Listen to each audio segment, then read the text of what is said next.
as these step change functions happen, models get better, agents will start appearing more in consumer iterated flows, but they're also going to appear within the B2B flows. It's also at global scale.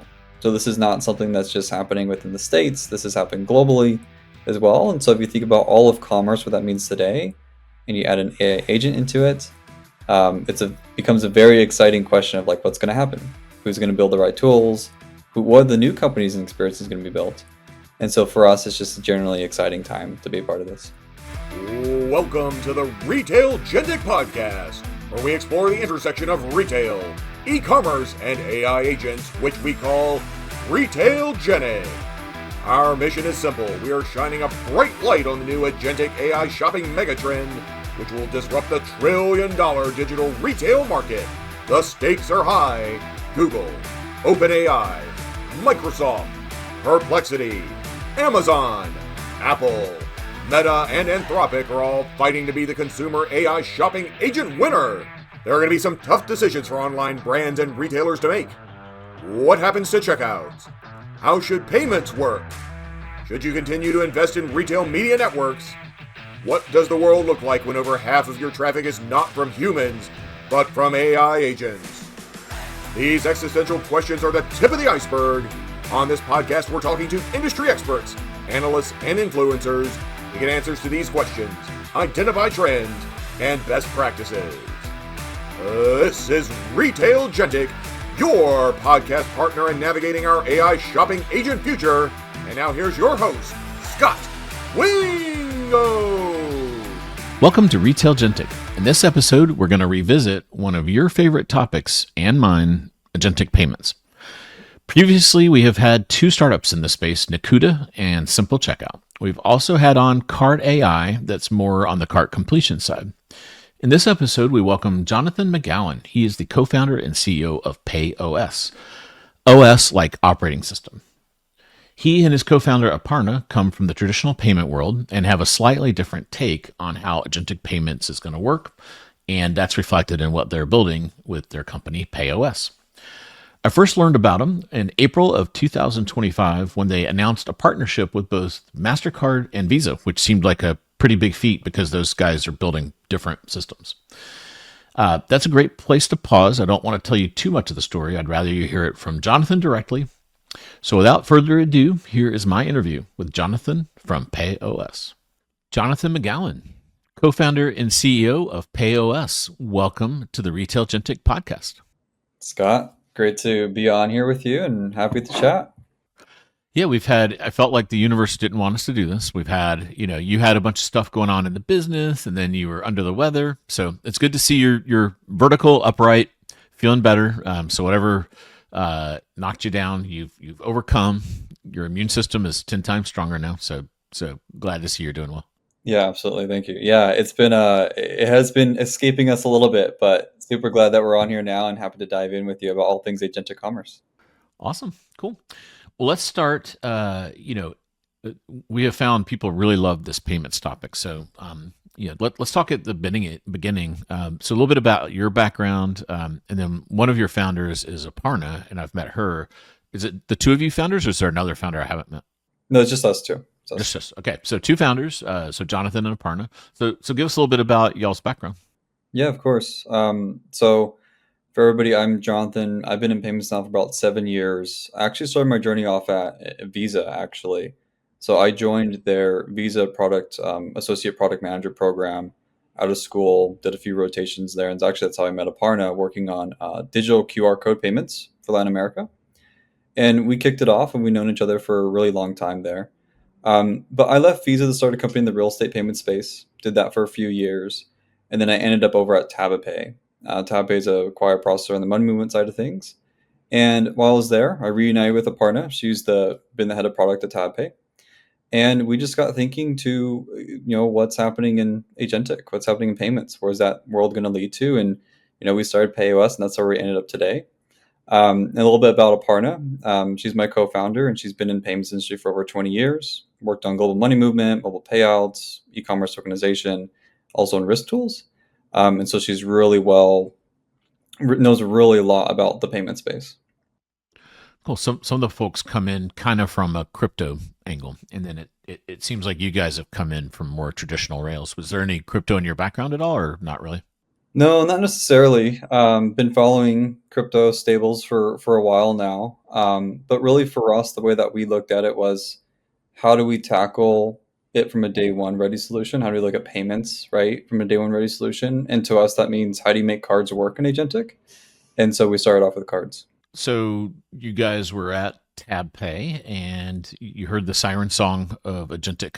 I'll say commerce, but at that point we knew it was Agentic something. We didn't know what to call it, and I don't know if you agree. We'll get into that. Some of the payments people really don't like when I say Agentic Commerce. So you're more easygoing than some of them. I know that already.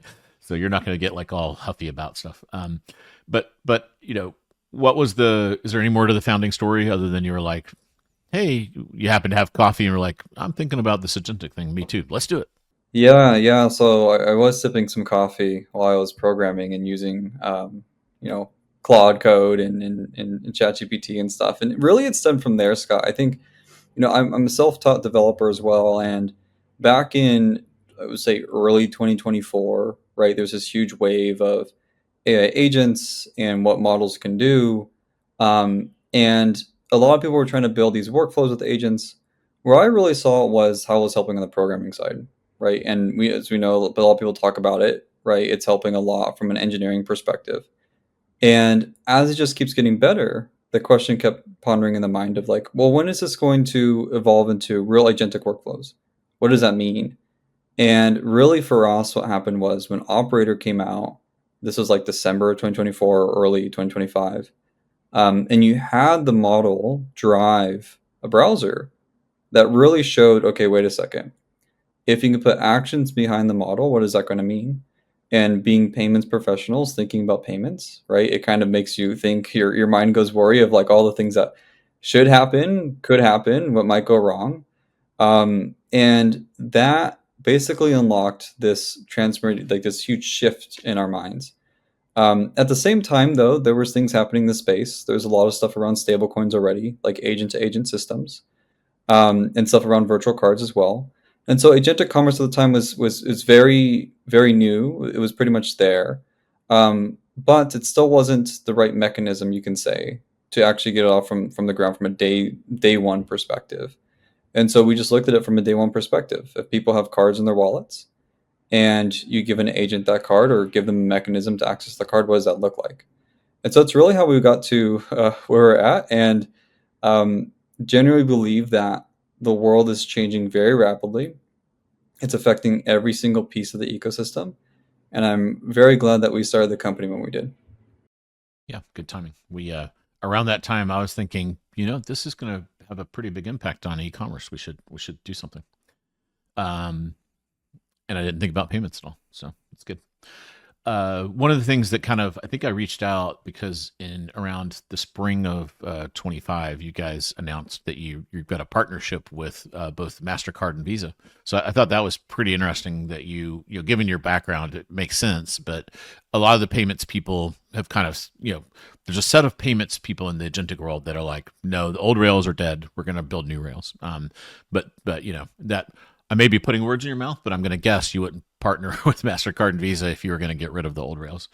So tell us how that came to be to the extent you're comfortable sharing it. There is a blog post. People can read a little bit more about it, but yeah. And what is your thinking there? Old rails, new rails kind of thinking. Yeah. So first of all, great partners of ours, both Visa and Mastercard, really believe in what they're doing, right? And so the way that we got started is, deep payments expertise. Our backgrounds are in payments.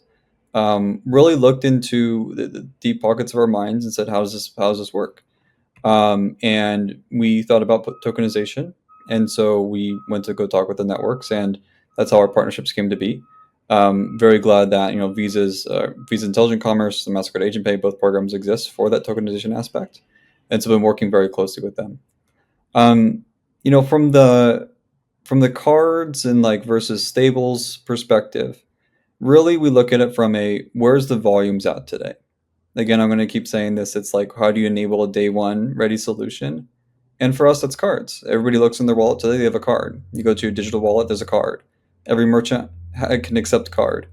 And there's an entire ecosystem around cards that have been built to maturity around, how do you handle chargebacks, disputes, fraud, all these different types of things. And of course, there's still a lot of problems in the payment space today around those particular items, and it's not 100% solved. But there's a good foundation for it. And so the way that we looked at it was, well, it makes sense to go from a day one ready approach. It makes sense to enable what we already have today, where all commerce happens today. And then as these things pick up, right, look at how that's going to flow, right? As more merchants adopt stablecoins, we'll adjust and think about that. As more consumers use stablecoins, we'll adjust and think about that. But for us, really, it's saying, hey, there's a system that works today. The entire world runs on it. Why not make it actually work for Agentic? We have an audience that includes a variety of folks from all walks of life and e-commerce, retail, and then some payments, and then agentic folks. What's your pitch? Like, when you run into either a VC or someone in Silicon Valley that's not a payments person? Like, how do you give us the elevator pitch, or whatever you're comfortable? Like, how do you explain? I get the day one ready and your existing rails, but then you always get this. What exactly does PayOS do? So PayOS, we're in an Agentic Commerce payments infrastructure platform. It's a lot of words, but essentially, think payments infrastructure tailored towards the agentic world. A lot of our customers are agent builders. Folks are building agents and trying to build these new types of vertical experiences, whether it's in travel, fashion, general e-commerce, B2B flows. And their first goal is, how do I enable an agent to pay on behalf of my customer? So one of their customers would be a cardholder. How do they do that? And so if you think about PayOS, we break things down into a couple different things. From an agentic standpoint, we help store the card, so vault the card in a PCI compliant manner. It's incredibly important from the agent perspective, because a lot of these companies are only focused on enabling the consumer, not setting the flow of funds, right? They're enabling just like this agentic kind of checkout experience, or enabling this kind of new discovery buying experience. And then, so we have that particular area.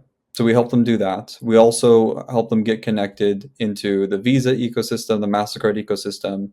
So Mastercard Agent Pay and Visa Intelligent Commerce. So that's tokenizing the card. So you take the card, and then for the payments folks, you tokenize it, and you get back a credential the agent can use to pay securely. And that's all tied to around authorization and consent, right? So there's intent. There's a way to do a step up for the consumer, get the explicit action for the agent to take that credential, and then be able to take it downstream to say a merchant. Now, so we do that for the agentic piece. We also help all of our customers around these value-add services around fraud and risk. And so if you look on our website, we talk about agentic tokens, which I just mentioned. We talk about value-add services. How do you help you with lower fraud, better UX, reducing risk, those types of areas. And then we also help agents monetize the transaction. So these agent companies try to help them monetize it. There's different models that people are using, but for us, it's basically saying, hey, do you want to build a user? Do you want to do a service fee? Things like that. And then last thing, as we've been playing a big part in helping companies stand up in the agentic commerce space, is looking at how to help them connect to different catalogs or different checkout offerings. So how do you help get that credential downstream to the merchant, whether that's a browser agent, whether that's a direct connection? So we help there. So we think about PayOS, we're this infrastructure platform that does many things, all focused on the agentic space, and we help with very specific pain points along that journey. So I get the agent builders are your customer. Let's kind of start there. And I know you're not going to I won't ask you any specific but around any clients. But I think it's interesting, because what I find is those of you that are working with these agent builders, there's this primordial soup of activity going on that's crazy. And what can you share about that? Like, are we going to see mind-blowing things in travel, fashion? I think you said e-commerce and B2B. Like, is it going to be more than just a redo of a verticalization of ChatGPT, or anything you can tell us about some of the really cool edge stuff you're seeing there? Yeah, so I guess so there's basically things that are happening in the market, right? You think about from a general horizontal play, it could be like ChatGPT enabling many merchants across many merchants across many different brands, things like that. In what we're seeing is, there is verticalization happening. So there are folks that are focused on particularly travel or particularly fashion, or whether it's healthcare or whether it's beauty or in particular areas. And those are very interesting because the way that they see it is that, they think they can do a much better job from a consumer pain point experience perspective, helping solve those pain points with the customers, than say a larger platform could that's more generalized. And so we do see a lot of really interesting user experiences around and creativity around how they interact with the user and how they keep them engaged, because ultimately these are all B2C companies. And then on the B2B side, we definitely see some really interesting things happening in specific workflows. I think agentic on the B2B side is a super interesting space, and as more agents become reliable, right, to be used within these workflows, we'll see a lot more of these use cases pop up. Um, as far as like what's exciting, definitely yes. There's a lot of really cool things happening. Can't talk about them here, but there's a lot more interesting things happening than just chatting with a chatbot. Yeah, in the B2B space, there's a lot of B2B products, be it a widget that's complex or even like, a higher end computer system or something.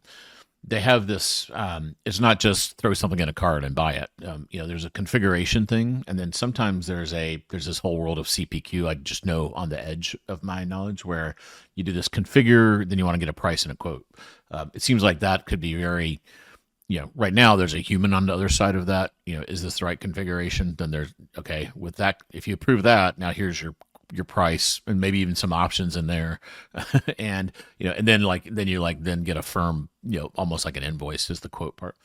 I could see that being kind of thing where, agents can help streamline that whole process. There's definitely a lot of really cool things that are happening in the B2B space. And it's just that's like as more of these systems, I think there's really two sides to it. There's net new companies being built, AI first. And so they're already being built with AI inside of their platform, whether it's agent workflows or just an agent assistant. So those folks might be the more early adopters of these types of, you think of Agentic Commerce and B2B. And then you also have the existing incumbents or folks that are either not adopting it or they are adopting it, either by building it themselves or plugging into one of these new types of AI age companies. And so I think we'll probably see as a lot of these agentic commerce things happen from the new age companies, right? And then also as they get paired up with incumbents who want to innovate and get things going and be more efficient, then we'll also see it plug in there as well. When I first met you, you were spending a lot of time talking about intent, and I never really, in my world, we're just like throwing some stuff in a cart and checking out. And that is the intent signal. Like someone has put something in the cart and they've hit the buy button. That's kind of like our old school e-commerce world.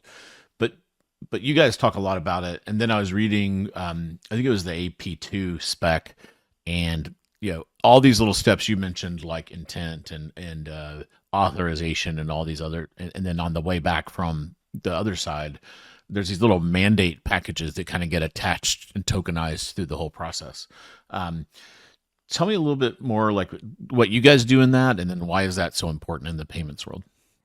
Yeah, so I think you could break it down to, I guess the fundamental of it is it's really what are we doing? We're delegating an agent to do something on our behalf, right? And so there's a couple of steps you can think about it. Step one is I say, hey, agents, read this content and give me recommendation, right? So think I'm in a chat and it's doing one particular step. Now, if that agent were to say, hey, that agent, go ahead and take my payment credentials and go buy something for me, well, the agent's going to do even more actions. And so how do you translate that into a verifiable signal, right, is probably the most crucial thing. And then those packets you're mentioning, like these intent packets, right, how do those also get shared downstream to merchants? And so the system of intent is actually very important from a sense of, is this agent doing what I told it to do, and can someone else verify that it's doing what I told it to do? It gets even more complex when you think about agent to agent systems. And so if you have an agent that takes an instruction and maybe it's not trained to be the best thing to go do checkout, or maybe in the B2B example, it's not the best thing to look at, a contract negotiation, right? But you need a signal saying, hey, if you were to get that contract negotiated, go ahead and just send them the payment. What does that look like? How do you transfer that, across many agents? And so it goes from a one-to-one to one-to-many. And so while we're seeing this intent word be used a lot is just because you have to be able to capture that specific point in time. The agents, basically the consent of the agent or the agent's actions at singular point in time, and then be able to basically look back as well and say, okay, does this match what the agent's doing? Um, we can talk about why it's important for businesses, but business in general. But I think from a payments perspective, it's all about trust and safety. Like as a consumer, I want to make sure that, hey, I'm delegating this action to this agent. I want to make sure this agent actually goes fulfill that action for me, then take my card and running off to some other site and doing something nefarious with the card, right? And so it's really important from a payments perspective to make sure the consumer feels safe and making sure that consumers actually adopt agentic commerce from that sense. I think there was like it's interesting, not with you, but with some of the other payments people, I think there was this like definitional misunderstanding. And the way it surfaced was I did some LinkedIn post and someone was roasting me on there. And I'm like, I don't understand this. And they were very religious that what I was calling agentic commerce, I should not call that. And I'm like, I'm going to call it whatever I want. And I think I was talking in the context of ChatGPT Instant Checkout, which is called, agentic commerce protocol. It's like right there in the name, and it's really them using the phrase, not me. But anyway, and anyway, what it all boiled down to after I kind of talked to the person was, in their world of agentic commerce, there's a little piece where the buyer, on one side gives the agent a set of rules, and then you're just like hands off. And I think I think that's great, but I think of that as more as a destination. Like I think we're gonna, in the consumer world at least, I think we're gonna crawl, walk, run to get there. And like what we're doing now is kind of like assisted or co-piloted kind of things. And which I think is okay because humans don't go from just like, well, I'm used to using Amazon this way, and now I'm just going to like have this agent and I'm going to give it my credit card and give it some intent instruction. Like, I mean, I do think it gets there, but it's just kind of from the consumer adoption standpoint, I think that's a bit of a bridge too far. But it's interesting because when you do think about, how do you, in e-commerce, what are those signals and how do you now capture them and send them downstream, that intent, and then I guess authorization's kind of also wrapped up in that as well. And like, maybe you say, hey, for the next 24 hours, I'm okay with you ordering this Switch 2 anywhere you find it for under 300. But there's, it's got a range, it's got some payment package, and it's got this, but it has also an expiration of some kind. So with that intent thing, do you guys like have your own solution, or you just kind of, you're kind of building on top of the various ones that are out there? Yeah, so when we started, we had our own mechanism for intent, and it was actually tied to human in the loop, right? So like a step up system.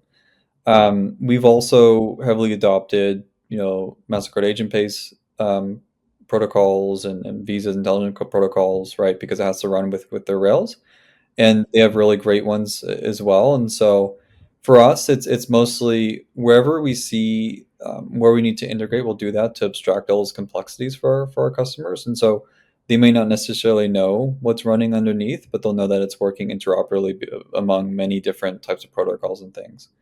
And then going back to what you're mentioning on, agentic commerce, like, yeah, and in the ChatGPT case, it's like this assisted model. There's still a lot of things around making sure good things show up in the chat, right? Good catalogs. What does that look like in capturing that intent? And even to what you're mentioning, what does delayed purchases look like, right? So if you were to say, hey, I want to be able to, if that concert ticket does go down or that plane ticket does drop, go ahead and buy it for me. We still would consider that to be intent in that case too. I think what your promise is to your customer, your agent builder, is integrate with PayOS, and you're basically future proof. So you're one to many. So if they do the integration with you and they get all this stuff plugged in, then you will work with the different protocols, be it Mastercard and Visa. Maybe down the road, if people want stablecoin, you'll add that.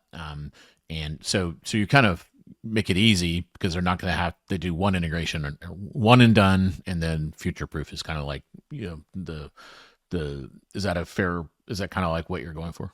Yeah, absolutely. We aim ourselves to be a agnostic platform, right? So our goal is to help solve our customers' problems, help them solve that first. And if that means that there's different types of protocols for different types of areas of the industry or different, particular payment methods, right?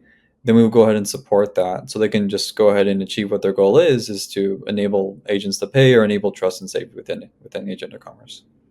Yeah. So eventually, right now you've got MasterCard and Visa have their own APIs and frameworks, and then eventually I'm sure Amex will come out with one, and then I'm sure PayPal has one, and at some point, Discover Card. There's going to be a bazillion of these things out there, so you'll just keep adding them as they come out, so that you have this. Yeah. Okay. Got it. I'm a big fan of that business model. That was my last company as well. There's a lot of value in that because not only is it this one time thing, but these are brand spanking new. They're going to be changing a lot too. Yeah, right? yeah. So your act as a shock absorber. So there's like one and done, future proof, and then shock absorber. So you don't have a dev team like constantly saying, well, MasterCard and Visa went up to their API. We got to go. Now that's technical debt. We've got to go refactor and figure out how to use the new stuff. So yeah, absolutely. Our goal is to abstract all those complexities for the customers, and really so they can focus on what they want to build for the business. And so going back to like verticalized agents, right? A lot of these folks are really focused on good, like how to make a really good UX experience, really great UX experience for consumers. What does it mean for that in agentic world as well? And so they're worried about that. In when they think about payments, they want it to be safe and secure. It's the same way today. If you think about payments, it's a consumer goes ahead and taps their card or swipes the card or puts the chip in the terminal. It just works. It works and it's trusted.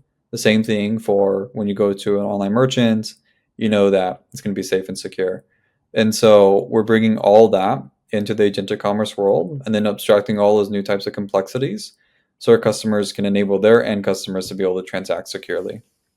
I know Visa has, and I think I've seen MasterCard do it too, and this piqued my interest as an e-commerce person. They have this, they call it a personalized kind of thing where you can look at the card transactions in a very anonymized, there's some signal and it's super anonymized. You're not going to go see, Johnathan bought a $7 Starbucks yesterday or something like that. But you may see that, wow, he really likes, what's that, Blue Bottle coffee or something. Do you guys is that an area where you're also going to put something on that and kind of offer up one way of looking at that, or is that not really in the roadmap quite yet? No, it's definitely something that we're looking into. So like I think MasterCard Insight Tokens is their product. Definitely useful from a looking at it from a how do I look at this data from a card holder perspective. And if folks, come to us and they would like access and things like that, then we're more than happy to support them, them looking at those particular products. We think that these are really interesting from the personalization perspective, as they've been kind of highlighted in that sense for what does it mean for agentic, what does it mean for building new types of UX and UI experiences. So that really falls back into our bucket of, we're here to help reduce fraud, help to enable great UX and things like that.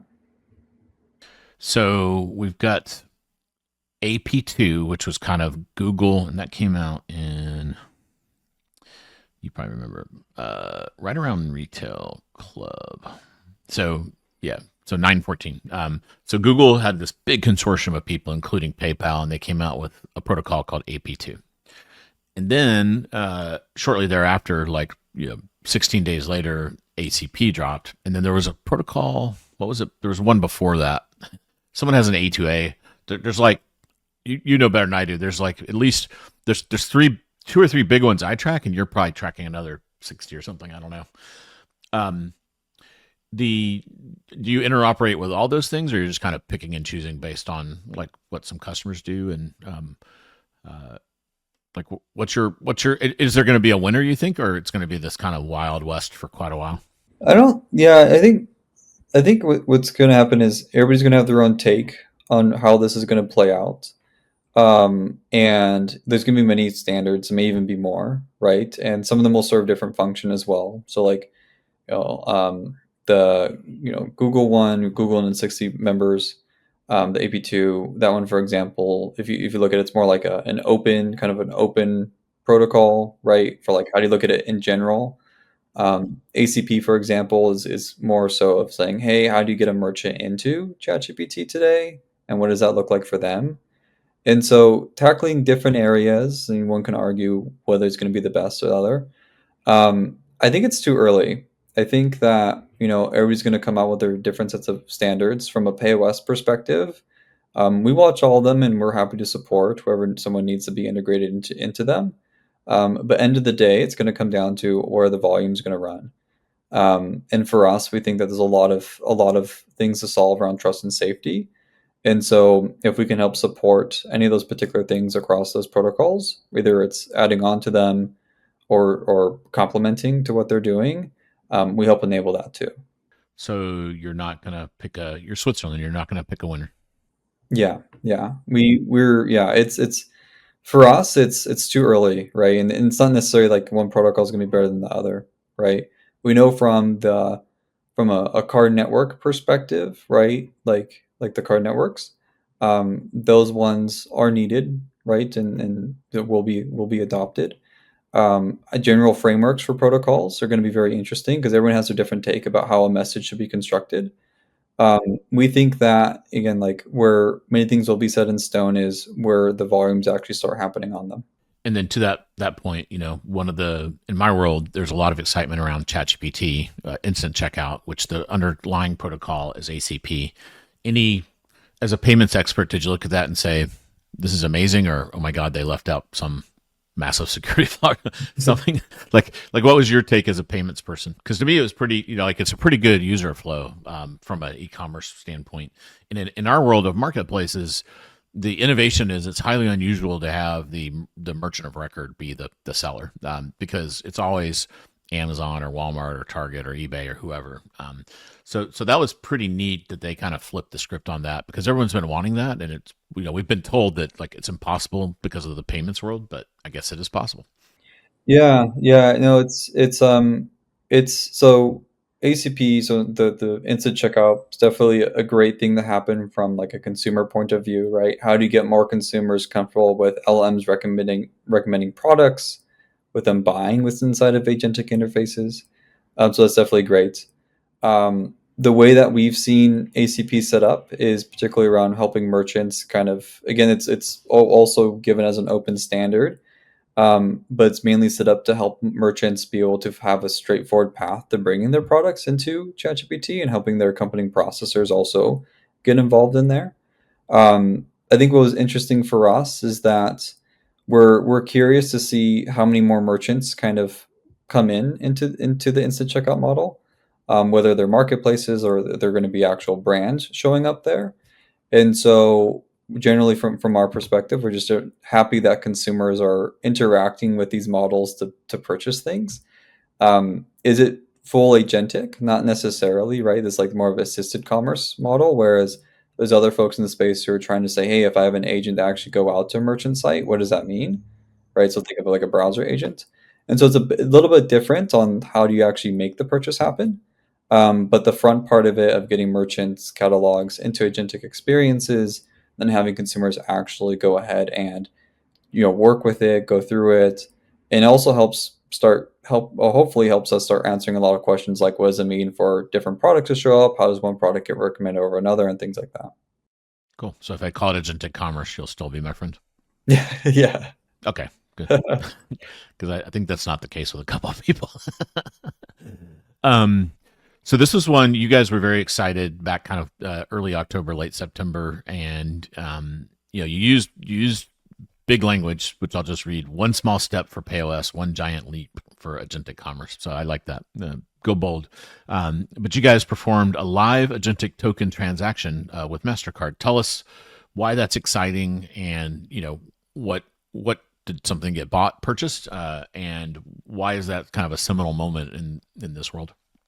Yeah, no, it's a super exciting moment for the team, and truly, we think it was a landmark moment. So, tell you a little bit about particularly how we did it. Working with Agentic Commerce company, they have their front facing agents. So think of an experience the consumer can chat and buy different goods, and then the true agentic piece here is giving that credential, that secure credential that was authenticated with Mastercard passkeys, so the consumer authenticated it, and then handing that over to an agent, and then an agent taking that token and then going online into a browser, going to the merchant site, being able to navigate it in a very well, meaningful manner, and be able to make that purchase on behalf of that consumer in a live environment. And so for us, it was incredibly exciting because for a lot of what we've seen has been kind of more of that ChatGPT instant checkout model where it's like the consumer's there and the product and catalog and the buy button's all connected. But this was a true agentic experience. And why that gets us really excited is because it works today. It's live today. If someone wants to come and build agents paying on behalf of folks that actually can take this credential and have it done in a secure and trusted manner, they can do it today.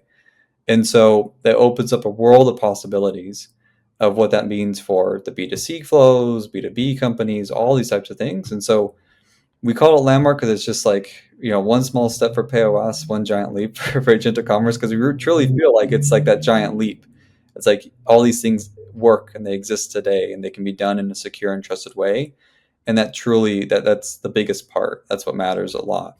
And so we're just generally excited that we're able to announce that with Mastercard, and excited that a lot of folks are going to start using it. Yeah. So let me just kind of ask some purposely dumb questions. You're not saying who the agent is, the agent builder that's the front end. So I'll avoid that question. But so they must have someone's credentials in a vault, and then the user signaled they wanted to do something. And then say more about MasterCard passkey. As a consumer, is that the thing where it kind of says, it comes back to me and says, hey, we're going to send you a text message to authenticate this or something, like whatever my configuration is for that. Like sometimes it's a biometric, and is that what you mean by okay? So that was like the authentication layer. Okay. And then it got into this packet, and then now this is a dumb question, but like, let's say it's someone that already takes MasterCard, and then this thing's coming across, like, let's say I'll make up a retailer, pets.com, which was one, but I think it's gone now. If it's around, I don't mean that, it could be Chewy, any retailer that takes MasterCard. And I'm using retail, not travel, because I know it better. Will then that packet then kind of go around the website and all that stuff and just go into that stored, that payment rail over there? Or no, it's got to be some more work on their side? Yeah, so the way that you think, and this is honestly the great thing about it, is by giving this secure authenticated token, right, to the agent, particularly like say this is a browser-based agent, right? So an agent that's given instructions saying, hey, go to that merchant and go ahead and pay for them. This is where the magic really happens because they're able to take that. Agent's reliable enough to navigate the merchant site, fill out a cart, and actually drop that token payload into the checkout So it's form. not going server to server. It's just doing browser stuff. Okay, I understand that. Okay, Yeah. That was lost on me in that whole thing. And it's able to do it in a secure way, so it's not violating plans.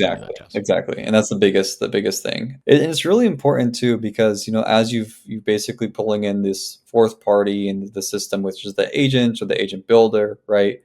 This is basically another set of user you have to look at from a PCI perspective.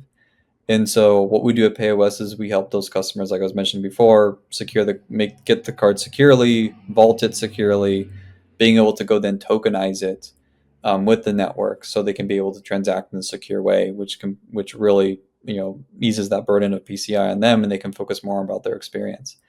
If you're not to do that, right, not to go ahead and do all those types of things, then the agent builder is putting themselves into PCI being not compliant. There's issues around brand and trust and safety and things like that as well. Yeah, they will come thump you hard if you ever get discovered to be moving that around and you're not PCI compliant. That's a big no-no. Thankfully, I've never had that happen, but I've always heard you do not want to get that phone call. Yeah, yeah. That was scary enough for me to be like, avoid it. We're up against, we got like another minute. I want to be very conscious of your time because I know you're super busy building the future of agentic commerce. So, and payments. Any last thoughts, that you want to share with listeners and viewers?